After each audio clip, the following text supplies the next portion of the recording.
Can you be replaced? Everybody can be replaced. There's no such thing as an indispensable person. There was a poem written on that one time about the indispensable man. It says, put your arm in a bucket of water, stick it in up to the wrist, pull it out in the hole that remains is just how much you'll be missed.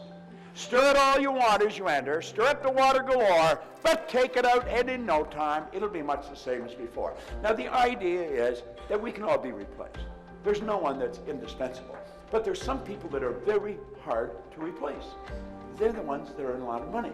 Can you earn a lot of money? Absolutely. I used to have a hard time finding a job. I probably had as many jobs as everybody on this side of the room. I was not a good employee. I was a bad employee. There was 3 different places that I only lasted for an hour and I got fired. I was getting good at it. You know, 1 hour. How do you keep a job for an hour? Well, I could tell you because I did it. But I had all kinds of jobs. And then at 26, bang, like that, something happened in my head. I'm going to spend the next 90 minutes or so telling you what happened. And I'll tell you something else. I'm going to show you what you have to do if you bought that program to make it work. And I'm going to show you what to do if you haven't bought the program, why you should buy the damn thing, and put it to work. Because I have many, many sources of income. Way back around 1990, I was on a flight to Kuala Lumpur from Toronto. It's 25 hours in the air from Toronto to KL. If you go any further, you're coming back. It's as far as you can go, all right? Now, I play a game. I'll show you. Something tells me to tell you. I carry this little calculator. This has got lots of miles on it. So I'll take it and I reduce everything to the ridiculous. I'll hit 1, 2, 3, 4, 5, 6. Now I got a million, right? 1 with 6 zeros. Now a million, it seems like a pretty big number to most people. It does to me. And I play with numbers all the time. A million. So what do? Well, rather than choke on it or throw it away, let's break it down.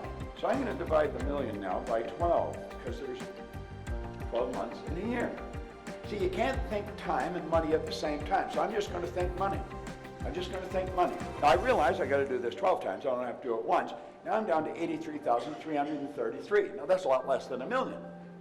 But it's still quite a bit because now I got to do it every month. So I take that and I divide that by 4.3 because there's 4.3 weeks in a month. Now I'm down to 19,379. But I got to do that every week. That seems like quite a bit. I'll divide that by 2. I'm reducing it to the ridiculous. Now I'm down to 9,689. Okay? There's still quite a bit. If I got to do that between Monday and Wednesday and again between Wednesday and Monday.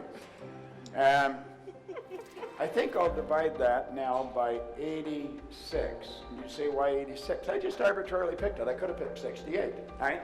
Now, I'm down now to $112.67. Okay?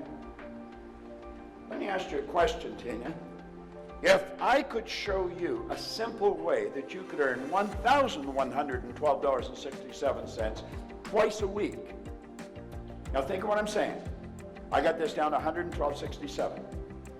If I could show you how to earn $1,112.67 twice a week, would you give me the 112 and keep the 1,000? I'm going to show you how to earn $1,112.67. You're not going to have to work very hard. It's not too much effort. Would you give me the 112 and keep the 1,000? I think you would too.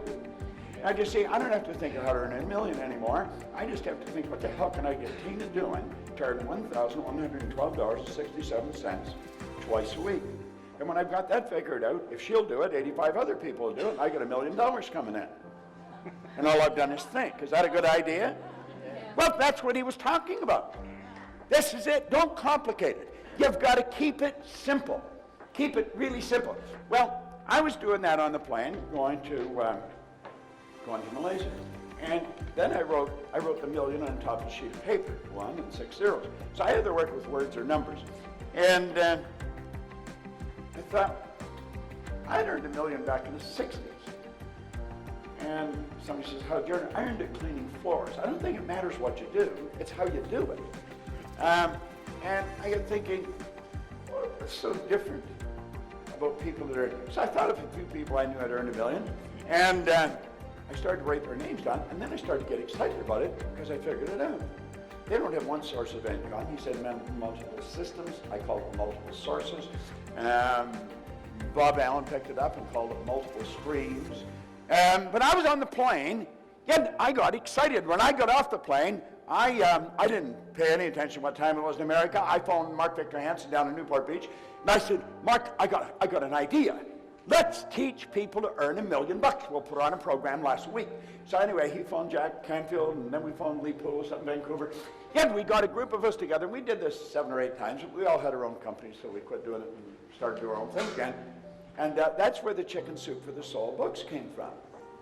Now, you know, I remember, it doesn't even matter if you're in the business, Hansen has this idea. He said, you know, we're going to write a book, and some girl over in Philadelphia said you should call it Chicken Soup for the Soul. And Jack came and says, Proctor, you got a lot of stories, give me some stories. And so, and then Hansen said, we're going to sell 50 million of these by the turn of the century. And I'm thinking, you know, he's really smoking something. If you sell 1 million books, you're on fire.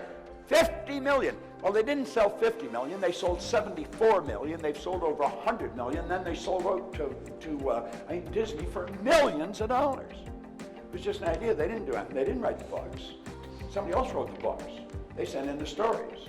Now, eventually, they started to pay them for the stories, but they never paid them for the stories in the first books. You see? Multiple streams. See, if you start thinking, that's what most people don't do. I spent 5 years working with Earl Nightingale. He said if most people said what they were thinking, they would be speechless. And I'm inclined to agree with him. You know, there was a great educator down in Kentucky, Dr. Ken McFarland. He said 2% of the people think, 3% think they think, and he said 95% would actually rather die than think. Now, you sit there and you say, well, everybody thinks. No, they don't. Start listening to the conversations that are going on. Listen, just in the restaurant, listen to the people at the next table. It's obvious they're not thinking. They'd never say what they're saying. Stand back and watch what they're doing. They would never do what they're doing if they're thinking. There's people come in here and they'll say, that is one hell of a good idea. And they'll go home and start doing the same thing they did before. They won't act on it.